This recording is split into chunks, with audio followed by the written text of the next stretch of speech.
Thank you. Yeah, my name is Kristian.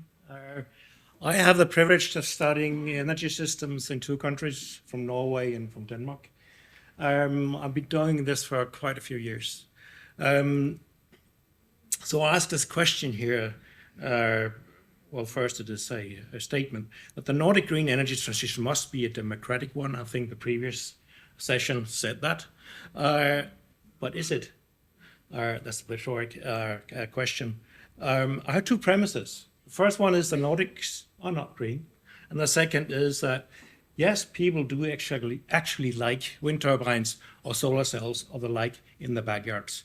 So let's just go a little bit into that. Just the statistics here. The Nordic emissions of CO2 is no better or worse than the average European countries. So yes, we need a green transition. Secondly, let's look at the attitude. So just here to the left, we have a figure that we often use, us, our scientists in social acceptance. When we ask people before, a planned project, they are pretty positive towards wind turbines in this case. But the closer we get, and that is the x-axis here, the closer we get to implementation of a particular project, the more negative they get. And then somewhat it gets up again.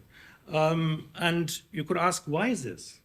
And is it because they're getting used to it? Or is it because the planning process is a traumatic experience?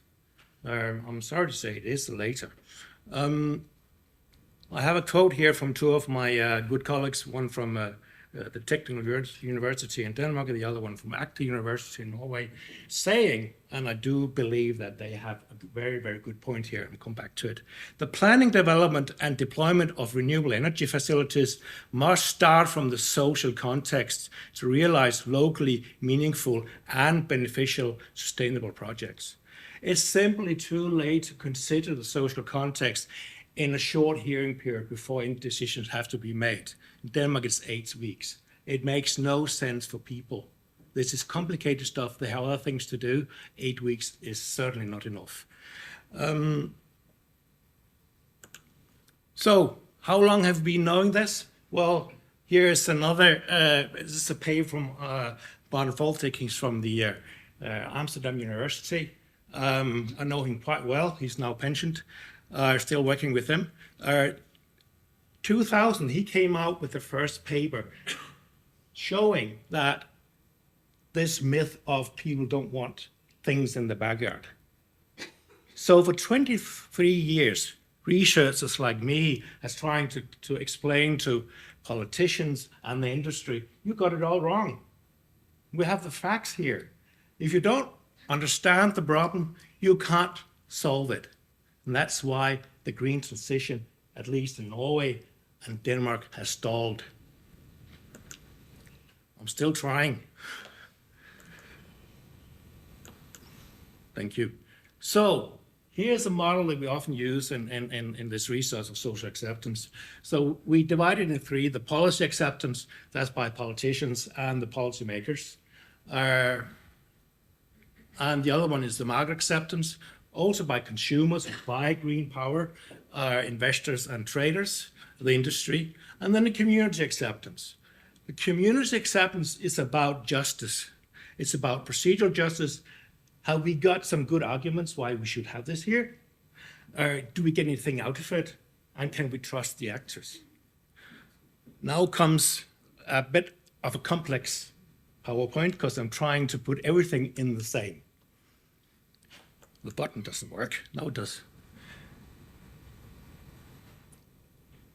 It seems to be a decoupling of the community, that is the citizens. So we have a very strong alliance between the industry and the politicians, forgetting the local communities, forgetting the citizens. The green transition is at the moment being driven by the market, which could in many cases be okay, but it isn't. And this is how it looks like. It looks like the citizens are being steamrolled. That's how they feel it. And to a large extent, they're right. So I see it as a decoupling. I see it's a decoupling due to lack of direct democracy. We don't talk to the people who actually live with this, even though that they would like to. So what is the result? Well, it's seen as procedural injustice. We don't understand what's going on here. Who made that decision? Who talked to us? Nobody did. Well, eight weeks before. Distributional justice, do we get anything out of it? Well, some compensation, but why would we have compensation of something we don't understand and have not been asked about? And that leads to lack of trust. And what does that mean? This is our last week in front of the Norwegian Parliament. This is the Sami protesting against the Fosen project. Huge projects in Trøndelag. My office is just around the corner here when I'm in Oslo, so this is field work on my doorstep. This project, and they're right, the High Court of Norway said, yeah, the concession is illegal. So the state is doing something illegal here. Of course they get angry. It's not just the Samis. A lot of people have the same opinion, but they have a constitutional right here that's been violated. And just, saying, the 6 families, reindeer herders that was involved here, got compensation, was offered compensation of 90 million Norwegian crowns. 6 families, they rejected. That was not worth the livelihood. I warned Klaus already, fair warning that I do believe that compensation alone won't make it. It's very expensive and extremely inefficient, just an example here. So this is the result you get. From this, 2019, we had to stop development of renewables, or no, not renewables, wind turbines in Norway. And Denmark has been stalled for about the same time for these reasons. We're doing it undemocratic. Here's what we should do, in my opinion. We need to explain to the politicians that they need to move away from marketization of renewables into understanding as a common good. That can be traded. Yes, the market has its force there, it's fine. But the market has to accept also that they need to move from maximizing profits into increased emphasis on non-financial objectives, such as environmental goals, thank you for your question, and corporate social responsibility.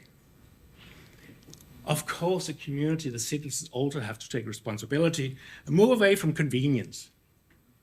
Be more engaged in the green transition. Use less energy, much less energy, and more appropriate.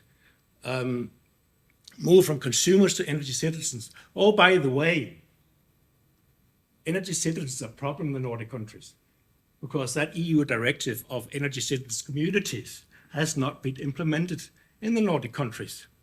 Why not? Maybe because of that alliance between the politicians and the market. Conspiracy, I don't know.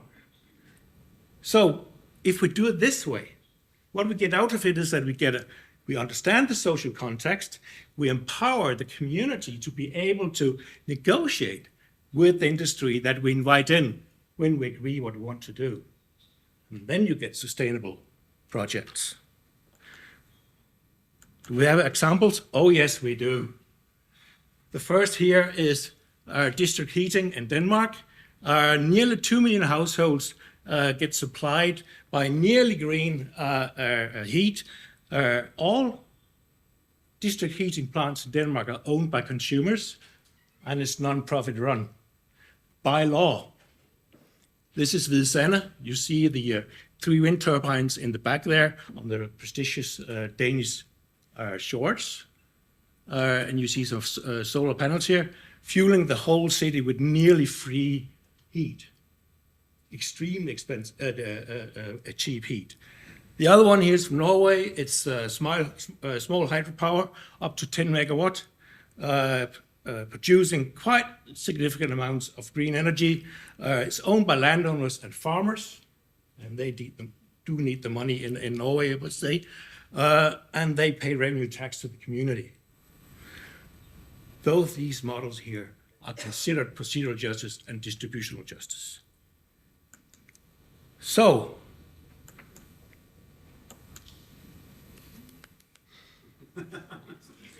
My conclusion here, a democratic path would probably lead to more swift and less problematic green energy transition. Not as we see today, we outsource it to the market, and if the market can't deal with it, we make a law, then we push it through. That is why the green transition in Norway and Denmark has stalled. It's because the politicians don't take the responsibility of using democratic tools. Thank you.